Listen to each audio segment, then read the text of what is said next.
নজর রাখবো পরবর্তী সংবাদে। মোহনপুরে আজকে একসঙ্গে বেশ কয়েকটি জায়গার শিলান্যাস করলেন কৃষিমন্ত্রী রতনলাল নাথ। মোহনপুর শহরে পুর পরিষদের 12টি জায়গা পাকা রাস্তা, পাকা ড্রেনের শিলান্যাস করলেন কৃষিমন্ত্রী।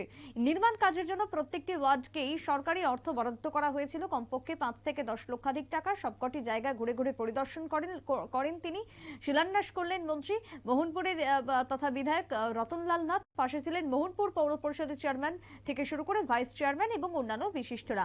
তবে গোটা রাজ্যকে উন্নয়ন করা হচ্ছে, গোটা রাজ্যের একাধিক জায়গায় রাজ্যবাসীর উন্নয়নের স্বার্থে কাজ করা হচ্ছে। ঠিক একই রকমের সেই কাজ বা উন্নয়নমূলক কাজ বর্তমানে মোহনপুর জুড়ে পরিলক্ষিত। পাকা রাস্তা এবং নালার শিলান্যাস কর্মসূচিতে মন্ত্রী রতনলাল নাথ। মন্ত্রীর কি বক্তব্য উঠে এসেছে শুনুন।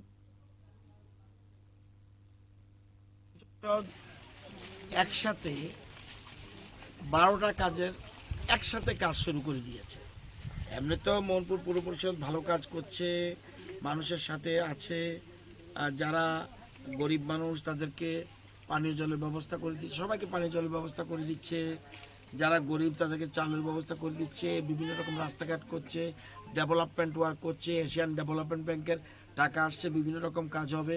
মানে মোহনপুর পৌর পরিষদকে সুন্দর করে সাজিয়ে তোলার জন্য একটা পরিকল্পনা গ্রহণ করেছে।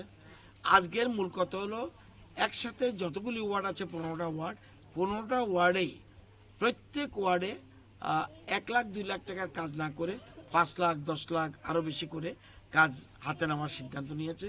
এবং আজকে 12টা কাজ একসাথে ওপেনিং করছে। যেমন একটু আগে দেখেছেন এখানে রিটেনিং ওয়াল, এরপরে রাস্তা হবে। এরকমভাবে সবগুলি কাজ করার সিদ্ধান্ত। এই জন্য যেহেতু আমি এলাকার বিধায়ক, এই জন্য আমাকে নিমন্ত্রণ করেছে তাদের এই কাজের সাথে অংশগ্রহণ করার জন্য। আগামী দিনে মোহনপুরকে আরো উন্নত করার কিছু কি প্ল্যানিং আপনার রয়েছে? যেহেতু একটা বিরাট প্রত্যাশা এখানে আমরা আছে, আমাদের একটু এই যে এর পাশে একটা জায়গা আছে যেটা প্রোটেক্টিভ হোম ছিল আগে, এখানে আমরা ট্রেনিং সেন্টার করছি। এগ্রিকালচার স্টেটের, পুরো স্টেটের এগ্রিকালচার ট্রেনিং সেন্টার হবে এখানে পাশেই। তারপরে ব্লকের ভিতরে এখানে ফ্লাওয়ার গার্ডেন হবে। আপনারা জানেন এর মধ্যে কাজ শুরু হয়ে গেছে, এক্সেলেন্স ফ্লাওয়ার, বিশেষ করে। মন্ত্রী রতনলাল নাথের বক্তব্য আপনারা শুনলেন। বর্তমানে চলছে উন্নয়নের কাজ এবং আগামী দিনেও তা জারি থাকবে। প্রতিটা ওয়ার্ডের ইটসোলিং বা মাটির রাস্তা না থাকে সেই পরিকল্পনা নিয়ে কাজ করছে পুর পরিষদ।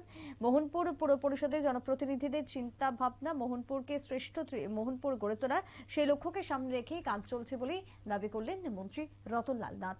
ছোট্ট একটা বিরতির পর ফিরছি, সঙ্গে থাকুন।